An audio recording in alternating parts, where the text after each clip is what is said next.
No one is perfect, not even the Uggs. But don't tell them I said that. Here are some screw-ups, edits, and extras from the last episode of The Ugly Truth. We call them Ugly Cuts. 1, 2, 3, go. Oh my God. I just got a burp right when we were going to start recording. I think they're Give me a... Are you serious, Jamie Lynn? Those were both awful. Yeah, mine was bad. I don't know. Mine was bad. I think I'm having allergies because I wake up every morning with my nose stuffed, and then like I have this like thing in my throat, but I can't, like, it won't move. I don't know what it is. It's a tumor. It's not a tumor. It's probably just a piece of phlegm. No, well, like when we do our show, I need glasses because I'm blind. I have raisin eyes, and I know we're going to talk about your raisin eyes in a little bit. Yes. Oh, well, real quick. There's nothing like doing that and then looking at your loved ones. Going, wow, had no idea. I see. Well, now I really see. Well, this is upsetting. No, I'm just kidding. How long has that blackhead been there? I know. You might want to go deal with that before you come near me. We were talking to Ryan about that, you know, washing his face and his body and, you know, all that stuff because, you know, girls are going to be entering the picture in the next, you know, year or two. Sure. But anyways, so... Yes. I opted not to get is it progressive or? I think it's transitional because it transitions from non-tinted, and then when you go outside, they darken. But I mean, it's a good idea because unless you get prescription sunglasses, right, which maybe I'll do one day. You know, when I get my new plan renewed, maybe I'll go and do it. I struggle with those transitional lenses that tint, and I know there's a lot of people that have them. It's nothing about your choice to have them, but I have seen far too many photos of women wearing those, and the tint is so Helen Keller. It's like this weird I'm blind tint to the glasses. I don't like it. And it's like they don't transition quickly enough. So you've got this really weird gray black look about them. And I just don't find it attractive. And I'm not saying that it's not, it's very resourceful. It is practical. It is all of those things. I personally struggle. I would never, ever do it. I don't like the look. And I've seen it, and I've never seen anyone be able to rock it, ever. It's just not. No, that's true. I'm just glad you didn't do it. I mean, just, fork out the extra whatever and get the freaking sunglasses. Just do it. Well, just do it. I've done that before, but they got lost. Of course. But I mean, I did have prescription Ray-Bans, and those are so nice. They were the aviators, and so that's probably what I will ultimately end up doing if I can. And there's something about and I'll do that when my insurance like resets itself. So I think come January I get to do it again. Yeah, there is something really cool about prescription sunglasses. There's just a quality to them. It's unlike any other kind. They're really nice. Yeah. Really, really nice. I don't know. I like the difference. So thank goodness, no transition. And I know people wear them. I'm not judging. Well, I might be judging you a little bit, but not as a human. I'm sure you're perfectly fine. Just stylistically speaking, ain't my favorite tint. If they could tint it to something really cool, like, I don't know, green or fuchsia, I might be in on it. But it's always this weird clinical gray that I just don't like. Well, some people just don't go dark enough. That's all it is. Yeah. They don't go dark enough to make it seem like it's a sunglass. So it's just not attractive. But it's just you're not. It ain't my cup of joe. Well, lucky for us, our veterinarian office, they actually have a side door towards the back. Oh, where yes. you can bring in your animal that is, very, very dead sick. Or dying. Like, so even if you don't call ahead, you can just blow through that side door. Well, someone would have to go inside and say, like, can we come in through the side door? This is this. Oh, yeah. Or if, you're inside the place and your cat has perished, or they did like a euthanasia or something like that. Sure. And you're leaving and you're taking your pet with you, they'll let you go out the side door. You don't have to go out the front entrance. That's right. You took your pet with you, huh? Yeah. Well, either that or you pay $100 to have their ashes scattered with other animal ashes, or you pay $250 to have their ashes in an urn all by themselves. We paid $180 to have Arthur cremated and returned to us in an urn. Yeah. So we did. I know, and it's so funny because I never thought I'd be that person. But, and we did it. And so I did it, and I have no guilt about it. I have no problem paying that. Well, and that's the problem, though, is, when you're kind of a younger family. Yeah. After you pay all the tests for the test of all the diagnosis and, liquids and everything, put the shunt in their foot or something like that. I mean, you're looking at paying at like $800, and we did. Who's got that lying around? Not everybody. That's for sure. I mean, we put it all on a credit card. I remember I was just so grateful that we had a credit card because I read something the other day. This woman, she's like, I'm in my 70s and we lost our beloved animal and we're too old to get another one because we won't outlive it. And I thought, oh my God, that's an actual reality. I didn't even think about that. Yeah. I don't ever get a cockatiel or a turtle. Yeah, really. Ever, because you'll have to bequeath that to somebody. Well, that's horrible. I feel really horrible when Ryan says this. We have our cat Toby, who's just turned like 13. Yeah. And Toby just loves Ryan. He's, it's his cat. Right. And even though we got Toby the year before we even had Ryan. And so he's like, when I, go to college and everything, he's like, Toby's coming with me and we're going to, see the world and blah, blah, blah. They always say that. They're always convinced their cats are going with them to school and stuff. And so it's just devastating to me when he says that. I want to cry because that's maybe not happening. Maybe he will be one of those cats to live to 20 or something like that. Maybe, but he's not going to be in any condition to go to Sac State or not going to be going to Oregon State anytime soon. He's like, look, this is my old cat. He's like, that's not a Woody doll. That's a creature that can barely move. I know. You can't bring him with you. I know. All kids think their pets are going with them wherever they go. The girls even say that about their own cats. Oh, well, I'll just go to a dorm where where it's animal friendly. I go, there is no such place. There is no such place as a pet friendly dorm. Trust me on this. Yeah, really. Plus, you wouldn't want them there. You wouldn't want them there. They smell. I mean, God, litter boxes alone. Ugh, gross. But they don't think about that stuff. But no, that's what mothers are for. Mothers remind you, and then they hate you for the rest of your life, and they remember only the bad things that you did and never the good things. Yeah, because usually when they're old, they just get sicker with something, and so you have to make the call. Yeah, please. The mother is always the one that's got to do it. Always. At least in my world, I'm the one that I've put down more pets than I care to discuss. It's always me. Gosh, I'm the one that's got the balls for it, apparently. But you know what? It's just because I don't want anything to suffer, unnecessarily. Well, so well, who does? But men and children tend to go, well, wait a minute, and I'm like, no, there's no wait a minute. We've just got to do it. Got to rip the Band-Aid off. Give the thing the shot and let's mourn. I mean, it's very fast. It's not like it's not like it takes an hour or something like that. No. I mean, it literally takes like seconds. It's fast. Seconds. You said you feel old because you have transitional lenses. Yes, because the good thing is you can't see where they end and where they begin. Right. I was afraid you were going to be able to see like the bifocal, lines. And I'm just like, great. Yes. That's all I need is to walk around with a bifocal. I'm just going to get you one of those chains for your neck for Christmas. I'll get you one of those bedazzled eyeglasses chains so that you can just have them with you. I'm probably when I turn older next year,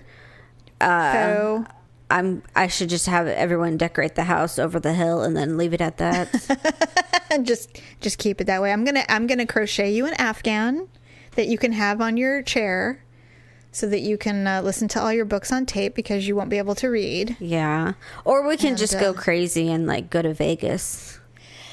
Well, I think Vegas is, I will never not say that. I will always go to Vegas as long as we can have, like I told our friend, as long as there's table service, I'm down for any club. Table service. Hell yeah. I'm not going to be standing around in slutty shoes and not having a place to sit and be served champagne. Well, like, what do we think this is? This is Vegas. They have table service at Hooters.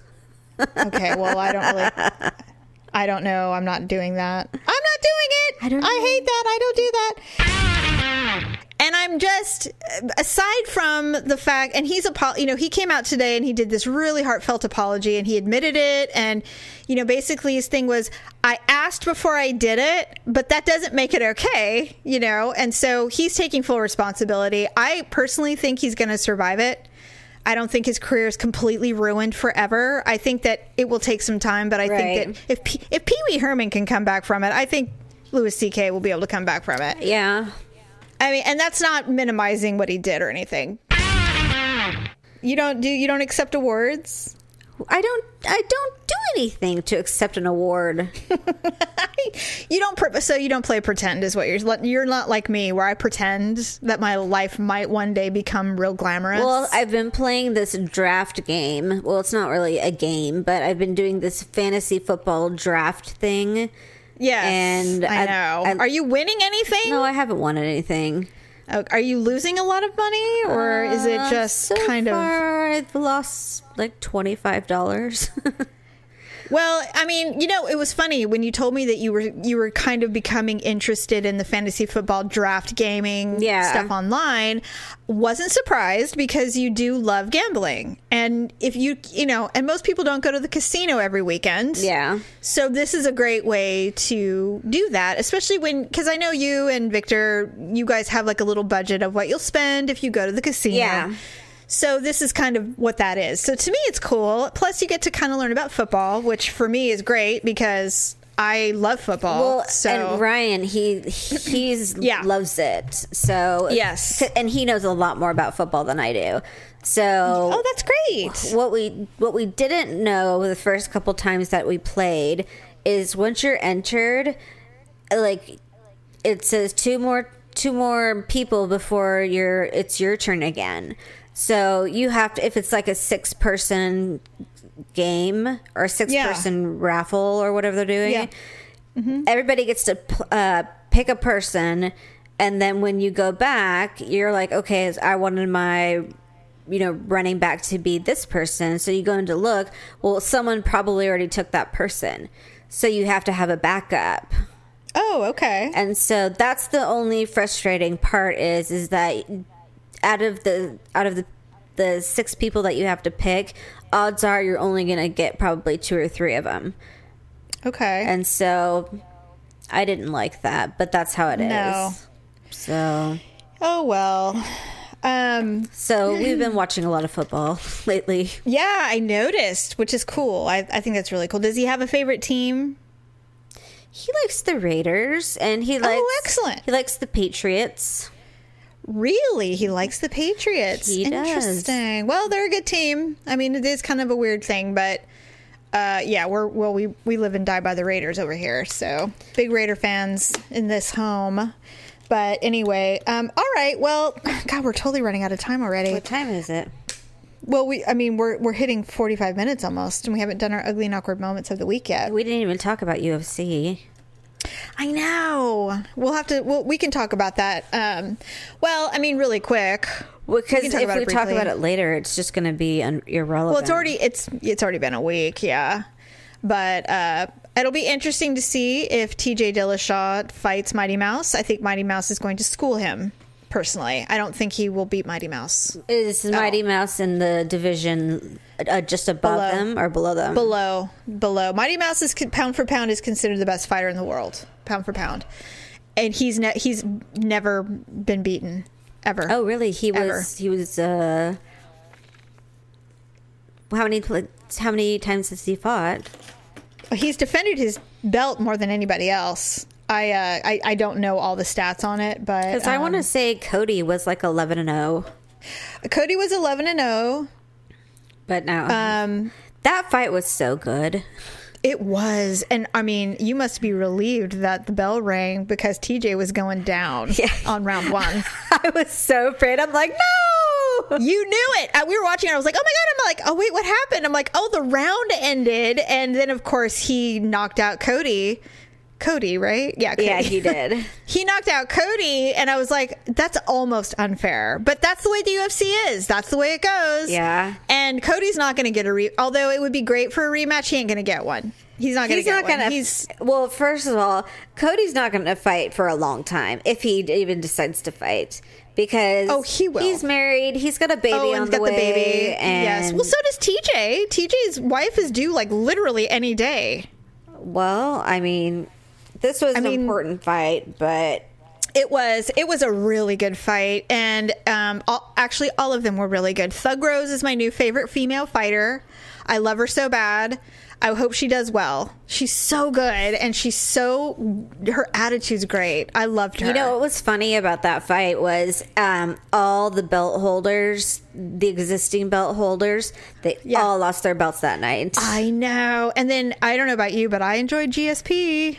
I liked watching GSP. I mean, it's like he never skipped a beat. I mean, and he was beefy, man. Yeah, he was so beefy. I was like, wow, I don't remember ever seeing him that big ever. Well, he went up a weight class. He was pretty easy on the eyes, I'll tell you that much. So very good looking dude, especially being so bulky. Dude. I know he's short. I know. I have a thing about shoulders and backs. Yeah, he looked good. He looked really good. I was impressed with all of it. Yeah, that was a great card. We decided at the very last minute to buy it. Daryl and I just sat by ourselves and watched it. It was really fun. Yeah, no. So I'm glad. I was very pleased with the card. I mean, everybody has their favorites. I definitely wanted Cody to defend his belt, but it's really hard to defend your belt. Because somebody wants it more than you do sometimes, and that's basically what happened. Although, like I said, TJ got lucky. He did. Because he could have been knocked out, but basically what that shows me is that although Cody is not the champion right now, we were looking at his division, and everybody in that division is at least like 22-7 or 27-3. Their fight.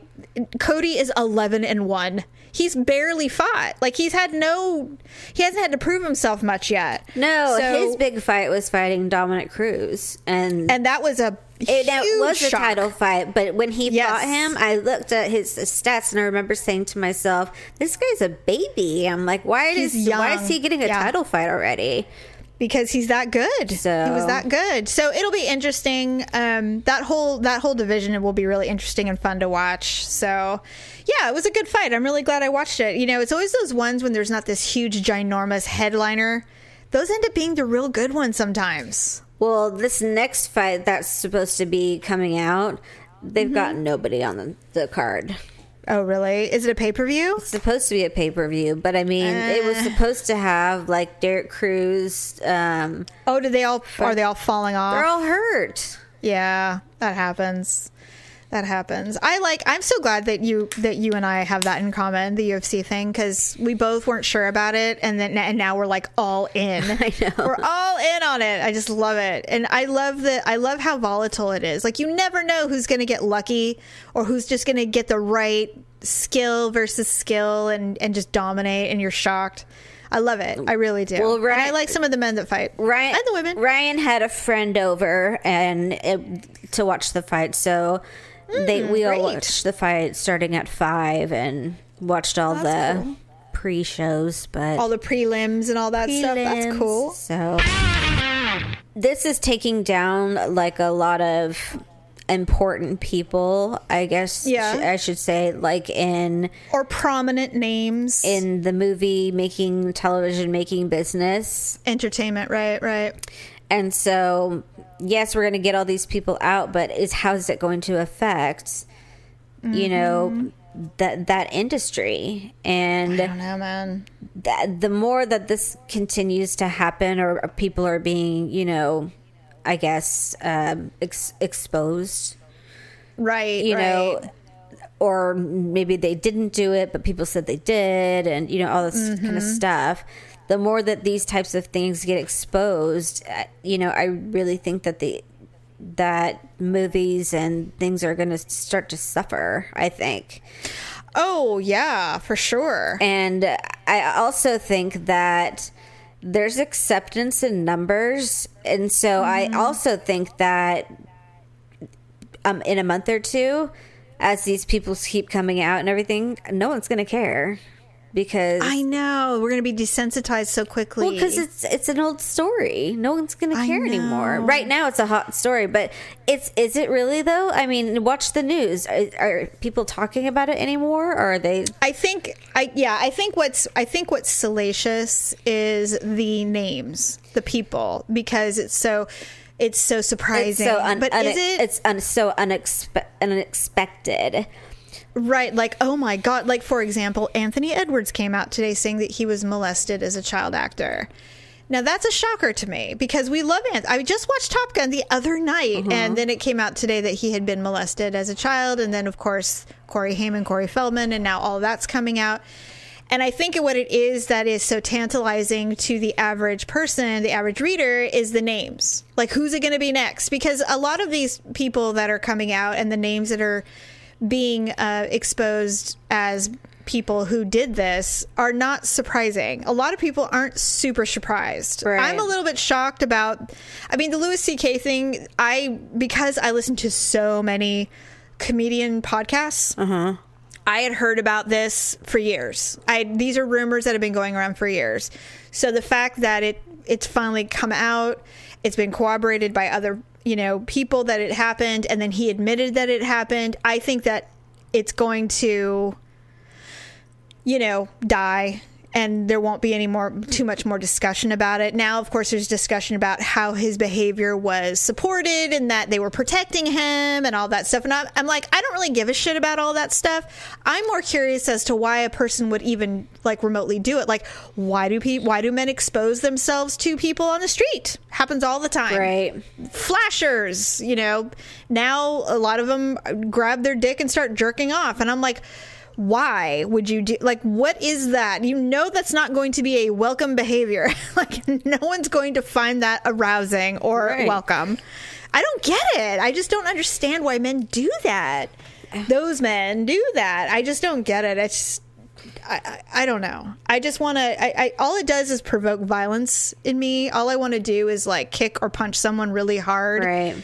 If they ever tried to pull that shit on me. And I was telling someone, when I was about 5 years old, we were in front of Carl's Jr. and our parents were still married, and obviously you weren't born yet. And I was out front playing on the bike racks in front of Carl's Jr. And I remember it was out of church, it was lunchtime, and this kid, and I swear to God, Paula, I can remember his face like I saw it yesterday. He pulled his pants down and showed me his dick. And and he was with a bunch of people, and they laughed about it. And Dad came out and beat that man within an inch of his life. Oh, my God. Seriously. And I'm like, well, that's the proper response. It is. That's the proper response. So does that, that's, I guess what I'm so surprised when I hear things like that.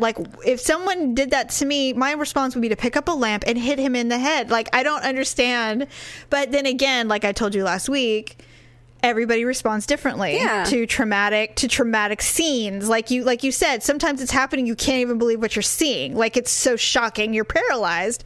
So I get it. We all have a different response to that kind of shitty behavior.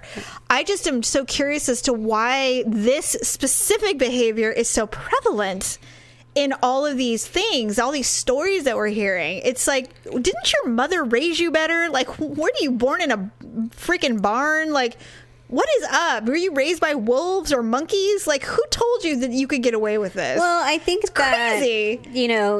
All of the people so far that have, been outed are people of power, and I know. And they've probably, I read this article that said, who's been doing it, how many people did they affect, blah, blah, blah. And I read the article, and, like, Ben Affleck did it to 2 people. Or, Harvey Weinstein, he did it to multiple people because they don't know how many. And so, but what I'm saying is that all these people are very influential in the industry. And so I just don't see how you can remove people who financially back things and all that stuff. Because it would essentially, I don't know, but then you're going to have actors who are going to go on strike and not do any work for them, and then we'll just watch shitty movies for the next 5 years. I don't know. I don't know how it works. I don't know. It is interesting. It will be interesting to see. It's a conundrum. It is a conundrum. Just keep your peckers in your pants and just shut the fuck up and pay for the movies and just live your life. Why is that so difficult? I hate people. I really do. I really hate lots of people. It bugs me. But, you hear it time and again. Well, power corrupts. And I'm like, I guess. But, I mean, couldn't you just be a civil, normal human? I mean, and the thing is there are so many decent people, so many decent men who wouldn't dream of doing anything remotely close to this. And yet we don't get to hear about them because they're normal. Nobody cares, It's just these bad people that come forward that, that have these long lists of victims. But you're right. I think that we will become desensitized. Like, oh, yeah, well, sorry about that.